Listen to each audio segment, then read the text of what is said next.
अस्सलाम वालेकुम दोस्तों। अॼु असां ग्रेड 6 जी साइंस जो चैप्टर नंबर 3 डिस्कस करण पिया वञूं ऐं हिन चैप्टर में फोटोसिंथेसिस ऐं रेस्पायरेशन जे बारे में पढ़ंदासीं त फोटोसिंथेसिस ऐं रेस्पायरेशन कहिड़ो अमल आहे ऐं उन जी इम्पोर्टेंस कहिड़ी आहे ऑर्गेनिज़म जे लाइ। त फोटोसिंथेसिस स्टार्ट था कयूं। Photosynthesis is a process by which plants prepare their own food by using sunlight.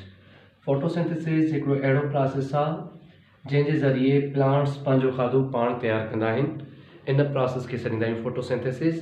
ही चैप्टर एक्चुअली प्लांट्स जे लाइ आहे, इन जे करे असां हिन फोटोसिंथेसिस में प्लांट्स जो ज़िक्र कंदासीं। न त फोटोसिंथेसिस बैक्टीरिया में बि थींदी आहे ऐं ॿियनि ऑर्गेनिज़म में बि थींदी आहे, पर हिन चैप्टर में असांखे फोटोसिंथेसिस जो ज़िक्र सिर्फ़ु प्लांट्स जे लाइ करिणो आहे।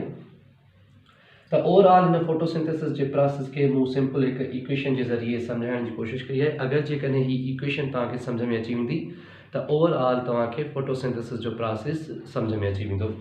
तव्हां इक्वेशन ते जेकॾहिं गौर कंदव त हिन इक्वेशन में 6 कार्बन डाइऑक्साइड जा मालिक्यूल आहिनि, 6 वाटर जा मालिक्यूल आहिनि ऐं जॾहिं बि ही 2 मालिक्यूल्स कार्बन डाइऑक्साइड ऐं वाटर मालिक्यूल से जॾहिं पाण में मिलंदा, इन जे मिलण सां हिकिड़ो मालिक्यूल ठहंदो जंहिंखे असां सॾियूं था ग्लूकोस, जंहिंखे फूड बि सॾियो वेंदो आहे, यानी इहा खुराक आहे जेका प्लांट पाण तयारु कंदा ऐं उन सां गॾु ऑक्सीजन बि बाय प्रोडक्ट ठहंदी। यानी फोटोसिंथेसिस हिकिड़ो प्रोसेस आहे जंहिंमें कार्बन डाइऑक्साइड ऐं वाटर मिलंदा ऐं कार्बन डाइऑक्साइड ऐं वाटर जे मिलण सां हिकिड़ो कंपाउंड ठहंदो आहे ग्लूकोस ऐं ॿियो कंपाउंड ठहंदो आहे ऑक्सीजन। प्लांट से जॾहिं बि फोटोसिंथेसिस कंदा आहिनि त फोटोसिंथेसिस जे लाइ प्लांट कार्बन डाइऑक्साइड एयर मां खणंदा, कार्बन डाइऑक्साइड एयर मां खणंदा ऐं वाटर सॉइल मां खणंदा। लाज़मी आहे जेकॾहिं प्लांट्स कार्बन डाइऑक्साइड एयर मां खणंदा त इन एयर मां उन प्लांट जे अंदरि ऑक्सीजन छाजे ज़रिए दाख़िल थींदी। त एयर जॾहिं बि प्लांट जे बॉडी जे अंदरि दाख़िल थींदी आहे त उहा लीव्स जे ज़रिए दाख़िल थींदी आहे। त लीव्स हिकिड़ी स्ट्रक्चर्स आहिनि प्लांट्स में जंहिंजे ज़रिए कार्बन डाइऑक्साइड अंदरि दाख़िल थींदी आहे एयर मां प्लांट जी बॉडी जे अंदरि ऐं सॉइल मां रूट्स जे ज़रिए वाटर प्लांट जी बॉडी जे अंदरि दाख़िल थींदो आहे। जॾहिं इहे कार्बन डाइऑक्साइड ऐं वाटर पाण में मिलंदा, इन्हनि जे मिलण सां ग्लूकोस ठहंदो ऐं ऑक्सीजन ठहंदी। हाणे कार्बन डाइऑक्साइड ऐं वाटर त मिलनि था, उन जी बाय प्रोडक्ट ग्लूकोस ऐं ऑक्सीजन आहे, पर इन कार्बन डाइऑक्साइड खे ऐं इन वाटर खे पाण में मिलाए केर थो, उहा कहिड़ी शइ आहे या उहो कहिड़ो यानी केमिकल आहे या कंपाउंड आहे या सोर्स आहे जेको इन ॿिन्हिनि मालिक्यूल्स खे पाण में मिलाए थो। क्लोरोफिल हिकिड़ो ग्रीन कलर जो मालिक्यूल आहे जेको प्लांट जे सेल्स जे क्लोरोप्लास्ट में हूंदो आहे। सेल जी स्ट्रक्चर जे बारे में पहिरियां डिस्कस करे चुका आहियूं ऐं उन में क्लोरोप्लास्ट जो बि ज़िक्र कयो हुयोसीं त क्लोरोप्लास्ट हिकिड़ो अहिड़ो ऑर्गेनल आहे जंहिंजे अंदरि क्लोरोफिल मौजूदु हूंदो आहे। क्लोरोफिल हिकिड़ो ग्रीन कलर जो मालिक्यूल आहे, पिगमेंट आहे, जंहिंजो कमु इहो आहे त क्लोरोफिल सनलाइट खे कैप्चर कंदो ऐं सनलाइट खे कैप्चर करे कार्बन डाइऑक्साइड ऐं वाटर खे मिलाईंदो। त क्लोरोफिल हिकिड़ो अहिड़ो मालिक्यूल आहे जेको सनलाइट खे कैप्चर कंदो, सनलाइट खे कैप्चर करे कार्बन डाइऑक्साइड ऐं वाटर खे पाण में मिलाईंदो। जीअं ई कार्बन डाइऑक्साइड ऐं वाटर पाण में मिलंदा, इन्हनि जे मिलण सां हिकिड़ो कंपाउंड ठहंदो जंहिंखे असां ग्लूकोस सॾियूं था ऐं प्लस में ऑक्सीजन ठहंदी। हीउ जेको बि ओवरऑल प्रोसेस थिए थो फोटोसिंथेसिस जो, इहो क्लोरोफिल जी मौजूदगी में थो थिए। इन जो मक़सदु इहो त अगरि यानी उहो प्लांट जो पार्ट जंहिंमें क्लोरोफिल मौजूदु हूंदो उते फोटोसिंथेसिस थींदी, अगरि क्लोरोफिल मौजूदु न हूंदो त उते फोटोसिंथेसिस न थींदी। ऐं क्लोरोफिल खे सॾियूं था green part of the green molecule of the plant. यानी जेकॾहिं ग्रीन कलर जो मालिक्यूल आहे, इन जो मक़सदु इहो त प्लांट जा जेके ग्रीन पार्ट्स आहिनि उन ग्रीन पार्ट्स में क्लोरोफिल मौजूदु हूंदो। त लीव्स खे सॾियो वेंदो आहे त leaves are the organs where photosynthesis occur या फोटोसिंथेसिस टेक्स प्लेस। हाणे इन लीव सां गॾोगॾु प्लांट जा उहे पार्ट जेके ग्रीन कलर जा आहिनि, यानी उन जूं जेके शूट्स आहिनि, नयूं ब्रांचिस निकिरनि थियूं, उहे बि ग्रीन कलर जूं हूंदियूं आहिनि। उन में फोटोसिंथेसिस थींदी आहे, यानी प्लांट जी बॉडी में जिथे भी ग्रीन पार्ट मौजूदु हूंदो ऐं उन ग्रीन पार्ट में क्लोरोफिल हूंदो ऐं क्लोरोफिल फोटोसिंथेसिस में मदद कंदो।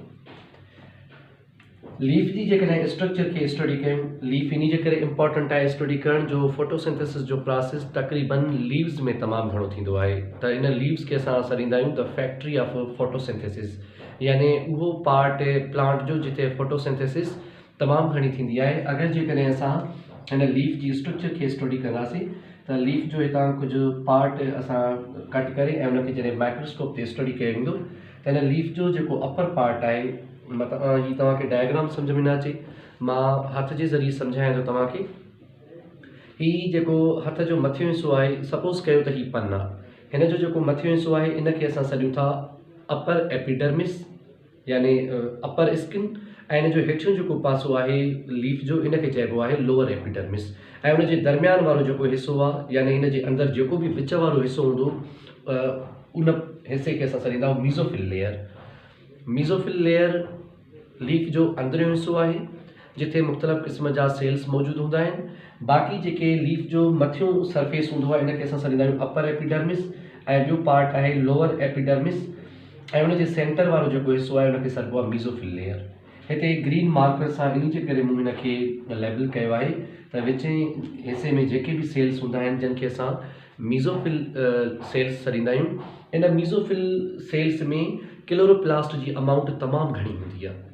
जेकॾहिं मीज़ोफिल सेल्स में क्लोरोप्लास्ट जी अमाउंट तमामु घणी आहे, यकीनन उन्हनि में क्लोरोफिल भी वधीक हूंदो, ऐं क्लोरोफिल जेकॾहिं मौजूदु आहे त इन जे सेल्स में फोटोसिंथेसिस तमामु घणी थींदी, यानी हिन एपिडर्मिस में भी फोटोसिंथेसिस न थींदी, लोअर एपिडर्मिस में भी न थींदी, पर प्लांट जो जेको सेंटर वारो हिस्सो आहे इन में फोटोसिंथेसिस तमामु घणी थींदी आहे।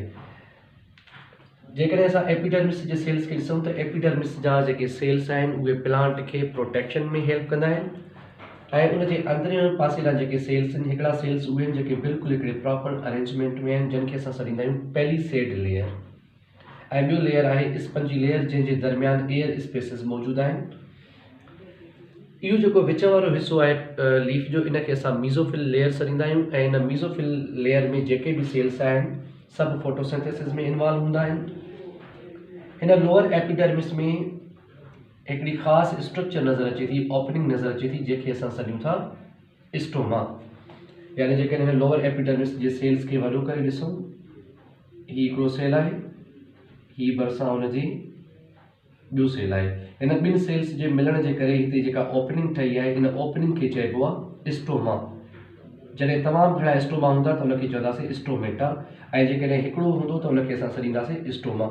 यानी इहो स्टोमा कंहिंजे करे ठहियो आहे, हिन ॿिनि सेल्स जे करे ठहियो आहे। हीअ जेके ॿ सेल आहिनि इन हर हिक सेल खे सॾिबो आहे गार्ड सेल, यानी जॾहिं ॿ गार्ड सेल पाण में मिलंदा इन ॿिनि गार्ड जे सेंटर वारे हिसे ते जेका ओपनिंग ठहंदी आहे इनखे स्टोमा चइबो आहे। स्टोमेटा अहिड़ियूं ओपनिंग आहिनि जेके प्लांट जे लीफ जी एपिडर्मिस में हूंदियूं, जंहिंजे ज़रिए कार्बन डाइऑक्साइड ऐं ऑक्सीजन जी मूवमेंट थींदी आहे, ऐं उन सां गॾु जेके प्लांट में जेको एक्स्ट्रा पाणी हूंदो आहे उहो ट्रांसपायरेशन जे ज़रिए प्लांट जी बॉडी खां ॿाहिरि मूव करे ईंदो आहे। त असां इक्वेशन में ॻाल्हि कईसीं त कार्बन डाइऑक्साइड ऐं वाटर पाण में मिलंदा, त हिन लीफ जी स्ट्रक्चर में जेकॾहिं असां ॾिसूं त हीअ स्टोमा आहे, इन जे ज़रिए कार्बन डाइऑक्साइड अंदरि मूव कंदी ऐं अंदरि मूव करे हिन सेल्स ताईं पहुचंदी। साॻे नमूने सां हिन लीफ में जेका हीअ तव्हांखे वेन नज़र अचे थी पई, हिनखे असां सॾियूं था मिड रिब, जेका पन जी बैक साइड ते रग हूंदी आहे हिनखे मिड रिब था सॾियूं। इन मिड रिब जे ज़रिए इहा जेको भी रूट्स मां पाणी आहे उहो लीफ जे हर हिक सेल ताईं पहुचंदो, ऐं जॾहिं इहो पाणी लीफ जे सेल्स में पहुचंदो इन सां गॾोगॾु स्टोमेटा भी कार्बन डाइऑक्साइड खे इन लीफ जे इंटरनल पार्ट में मोकिलण में मदद कंदा। हिन स्टोमा जे ज़रिए कार्बन डाइऑक्साइड अंदरि ईंदी ऐं हिन मिड रिब जे ज़रिए पाणी हिन सेल्स जे अंदरि पहुचंदो। जॾहिं भी इहे कार्बन डाइऑक्साइड ऐं वाटर सेल्स जे अंदरि पहुचंदा त इन्हनि सेल्स जे अंदरि क्लोरोफिल मौजूदु आहे, उहो क्लोरोफिल सनलाइट खे ट्रैप कंदो, कैप्चर कंदो, ऐं सनलाइट खे कैप्चर करे हिन ॿिन्हिनि मालिक्यूल्स खे पाण में मिलाईंदो। जॾहिं ॿ मालिक्यूल्स पाण में मिलंदा त ग्लूकोस ठहंदो ऐं उन सां गॾु ऑक्सीजन ठहंदी। हाणे जेको ग्लूकोस प्रोडक्ट ठही आहे, इहे प्लांट इन ग्लूकोस खे पंहिंजो पाण यूटिलाइज़ कंदा, यानी इहो पंहिंजो ग्लूकोस पाण था ठाहिनि। इन जे करे इन्हनि खे ॿाहिरां कंहिं फूड जी ज़रूरत न हूंदी आहे। इन जे करे प्लांट्स खे चयो वेंदो आहे plants are the autotrophs. Autotrophs उहे जानदार जेके पंहिंजो खाधो पाण तयारु कनि फोटोसिंथेसिस जे ज़रिए, उन्हनि खे ऑटोट्रॉप चयो वेंदो आहे। जीअं प्लांट्स फोटोसिंथेसिस जे ज़रिए पंहिंजो खाधो पाण तयारु था कनि। हाणे जेकॾहिं प्लांट्स पंहिंजो खाधो पाण था तयारु कनि ऐं लाज़मी आहे इन्हनि खे ॿाहिरां कंहिं खाधे जी ज़रूरत कोन्हे का, ऐं जेको हिननि प्लांट्स पंहिंजो खाधो पाण तयारु कयो आहे, इहो छाजे ज़रिए कयो आहे? सनलाइट कैप्चर करे उन मां खाधो तयारु कयो आहे। इन जो मक़सदु इहो त प्लांट्स जॾहिं सनलाइट खे यूज़ कंदा आहिनि, उन्हनि खे डायरेक्ट यूज़ करे ऐं पंहिंजे लाइ खाधो तयारु कंदा आहिनि। हाणे प्लांट्स में जेको कुझु ग्लूकोस ठहियो आहे, इहो ग्लूकोस प्लांट पंहिंजो पाण इस्तेमालु बि कंदा। अगरि जेकॾहिं इहो ग्लूकोस उन्हनि जी बॉडी में यानी प्लांट्स जी बॉडी में एक्स्ट्रा थी वेंदो, त एक्स्ट्रा हुजण जे करे प्लांट्स इन ग्लूकोस खे पाण वटि स्टोर करे रखंदा स्टार्च जी सूरत में, यानी निशास्ते जी सूरत में। पोइ स्टार्च चाहे उन्हनि प्लांट्स में फ्रूट्स जी सूरत में हुजे या वेजिटेबल्स जी सूरत में हुजे, जेके बि वेजिटेबल्स ऐं फ्रूट्स आहिनि, इन सभिनि में जेको बि मटीरियल जमा थियल हूंदो आहे, इहो प्लांट जो स्टोर्ड फूड आहे। यानी इहो एक्चुअली ग्लूकोस हुयो जेको प्लांट में जमा थींदो वियो ऐं जमा थियण खां पोइ उहो ग्लूकोस स्टार्च में कन्वर्ट थी वियो। त प्लांट पंहिंजे एक्स्ट्रा फूड खे स्टार्च जी सूरत में जमा करे रखंदा ऐं जेका ऑक्सीजन ठहंदी, उहा ऑक्सीजन इन लीव्स मां स्टोमेटा जे ज़रिए साॻियो ई ॿाहिरि निकिरी ऐं इन्वायरमेंट में अची वेंदी। इहा ऑक्सीजन प्लांट पाण रेस्पायरेशन लाइ इस्तेमालु कंदा ऐं साॻी इहा ऑक्सीजन असां एनिमल्स बि रेस्पायरेशन जे लाइ इस्तेमालु कंदा आहियूं। त ही ओवरऑल फोटोसिंथेसिस जे प्रोसेस जी डिस्क्रिप्शन हुई। इन खां पोइ असां पढ़ूं था त इन फोटोसिंथेसिस जी इम्पोर्टेंस कहिड़ी आहे, यानी फोटोसिंथेसिस जे असांजे लाइ केतिरी अहमियत रखे थी। जेकॾहिं फोटोसिंथेसिस जी इम्पोर्टेंस पढ़ूं त सभ खां पहिरियां जेको बि असांखे प्लांट्स मां फूड मिले थो, यानी वेजिटेबल्स ऐं फ्रूट्स मिलनि था, त इन जो मक़सदु इहो थियो त जेको फोटोसिंथेसिस आहे, photosynthesis is a source of the food for both plants and animals. Photosynthesis जेकॾहिं न थींदी त प्लांट्स में फूड न ठहंदो, ऐं जॾहिं प्लांट्स में फूड न ठहंदो त प्लांट्स मां जेके एनिमल्स खाधो हासिलु कनि था, उन्हनि खे बि खुराक न मिलंदी। त फर्स्ट जेका इम्पोर्टेंस आहे फोटोसिंथेसिस जी, त photosynthesis is source of the food for plants and animals. त प्लांट्स ऐं एनिमल्स खे जेके फोटोसिंथेसिस आहे, उन जे ज़रिए खाधो मिले थो। हिकु इहा इम्पोर्टेंस।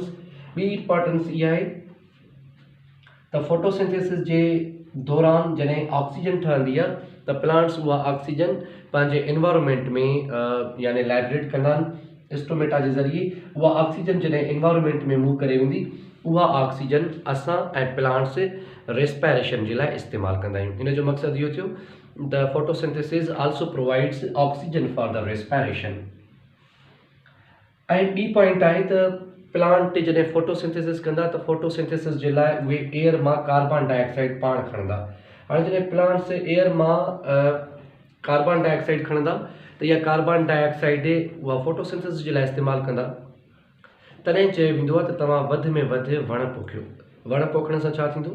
जीअं कार्बन डाइऑक्साइड असांजी इंडस्ट्रीज़ मां, ऑटोमोबाइल्स मां, या असां रेस्पायरेशन जे दौरान जेका बि कार्बन डाइऑक्साइड कढूं था, इहा कार्बन डाइऑक्साइड जेकॾहिं हवा में जमा थींदी वेंदी, त हवा में जमा थियण सां इहा कार्बन डाइऑक्साइड असांजे एटमॉस्फेयर में जमा थी वेंदी ऐं जॾहिं बि सनलाइट ज़मीन ते यानी उन जा रेज़ ज़मीन ते किरंदा, त सनलाइट जे रेज़ खे वापसि रिफ्लेक्ट थियणु कार्बन डाइऑक्साइड न ॾींदी आहे, जंहिंजे करे जेका सन जी हीट आहे उहा ज़मीन जे सरफेस ते रहंदी ऐं उन सरफेस ते रहण जे करे जेका ज़मीन आहे उहा तमामु घणी हीट अप थी वेंदी ऐं ग्लोबल वार्मिंग जा चांसिस हूंदा आहिनि, यानी गर्मी तमामु घणी वधी वेंदी। इहा गर्मी छाजे करे वधंदी आहे? जो प्लांट जे न हुजण जे करे कार्बन डाइऑक्साइड हर वक़्तु इन्वायरमेंट में हूंदी आहे। यानी जेतिरा वधीक वण पोखींदासीं त वणनि जे पोखण सां जेका बि इन्वायरमेंट वारी ऑक्सीजन आहे, उहे प्लांट्स पाण इस्तेमालु करे छॾींदा। जॾहिं एटमॉस्फेयर मां प्लांट्स कार्बन डाइऑक्साइड इस्तेमालु कंदा, त एटमॉस्फेयर में कार्बन डाइऑक्साइड घटि थी वेंदी, जंहिंजे करे हीट जा मालिक्यूल वापसि यानी मूव करे ईंदा, उहे ज़मीन ते न रहंदा, त गर्मी घटि थी वेंदी। त जेका फोटोसिंथेसिस जो प्रोसेस आहे, उहो हवा में या इन्वायरमेंट में कार्बन डाइऑक्साइड ऐं ऑक्सीजन अमाउंट खे बैलेंस करण में मदद कंदो आहे। त टोटल हिन जा जेके इम्पोर्टेंस जो पॉइंट्स पढ़ीसीं उहे टे। त हिकु त फोटोसिंथेसिस असांखे ऑक्सीजन प्रोवाइड कंदी आहे रेस्पिरेशन जे लाइ। Number second point, photosynthesis plants के ऐं एनिमल्स के फूड सप्लाई कंदी आहे। नंबर थर्ड जेका हिन जी इम्पोर्टेंस आहे त फोटोसिंथेसिस एनवायरनमेंट में कार्बन डाइऑक्साइड ऐं ऑक्सीजन जी अमाउंट खे बैलेंस में रखंदी आहे। त ही हुयो ओवरऑल फोटोसिंथेसिस जे बारे में। इंशाल्लाह जेको नेक्स्ट लेक्चर आहे वो रेस्पिरेशन जो पढ़ंदासीं। त रेस्पिरेशन ऐं फोटोसिंथेसिस पाण में रिलेटेड कीअं आहिनि ऐं उन्हनि ॿिन्हिनि में डिफरेंस कहिड़ो आहे। इंशाल्लाह नेक्स्ट लेक्चर में रेस्पिरेशन खे कवर कंदासीं। महिरबानी।